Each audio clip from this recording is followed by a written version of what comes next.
Good evening বন্ধুরা, the stranger YouTube চ্যানেলে আপনাদের সবাইকে স্বাগত। আজকে নির্বাচন সংক্রান্ত দুটি আপডেটের খবর আমার কাছে এসেছে, সেটা জানাবো। প্রথম আপডেটের খবর আপনারা অনেকেই জানেন, এবছর নির্বাচন কমিশন বেশ কিছু চেঞ্জেস এনেছেন ট্রেনিংয়ে এবং ডিসিআরসি সংক্রান্ত কাজকর্মে। এই ধরনের চেঞ্জেসের কথা আমি কোনোদিন শুনিনি, আপনারা শুনেছেন কিনা জানি না। প্রথম চেঞ্জটা সবাই জানেন যে এবছর কর্মচারীদের বিভিন্ন ট্রেনিং দিয়ে তাদেরকে ডেজিগনেশন পদ চেঞ্জ করে দেওয়া হয়েছে। যেমন কাউকে প্রিসাইডিং অফিসারের ট্রেনিং দিয়ে first polling officer, second polling অফিসারের দায়িত্ব দেওয়া হয়েছে। কাউকে ফার্স্ট পোলিং অফিসারের ট্রেনিং দিয়ে সেকেন্ড পোলিং বা থার্ড পোলিংয়ের দায়িত্ব দেওয়া হয়েছে।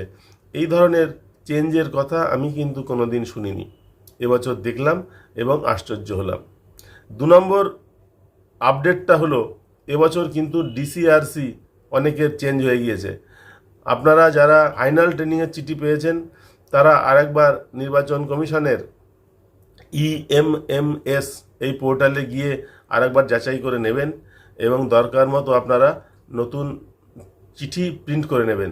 অনেক ডিসিআরসি আগে যা পূর্ব নির্ধারিত ছিল সেগুলো কিন্তু চেঞ্জ হয়েছে।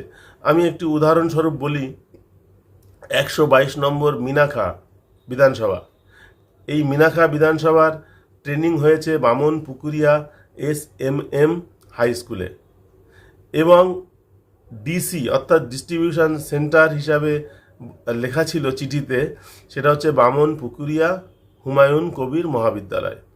এবং এদের ভোট হয়ে যাওয়ার পরে মাল মেটেরিয়াল জমা নেওয়ার কথা ছিল বসিরহাট পলিটেকনিক কলেজ ভ্যাবলা।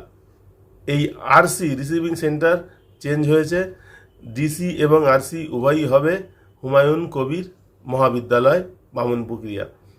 তো আপনাদেরকে আমার পরামর্শ, আপনারা আরেকবার নির্বাচন কমিশনের ইএমএমএস এই পোর্টালে গিয়ে নিজেদের ডিসি আরসিটা আরেকবার দেখে নেবেন। আমার ক্ষেত্রে কিন্তু এই চেঞ্জটা হয়েছে। আগে আরসি ছিল বসিরহাট পলিটেকনিক কলেজ, এখন আরসি হয়েছে বামন পুকুরিয়া হুমায়ুন কবির মহাবিদ্যালয়। আপনারা যদি এটা না দেখে নেন পরে কিন্তু সমস্যা হতে পারে। যাই হোক, আপডেটটা আপনাদের জানিয়ে দিলাম, আপনারা উপযুক্ত ব্যবস্থা নেবেন। আজকের এই আপডেট এখানেই শেষ করছি। পরবর্তী ভিডিওতে অন্য কোনো বিষয় নিয়ে আলোচনা হবে। ভিডিও দেখবার জন্য সকলকে ধন্যবাদ। নমস্কার।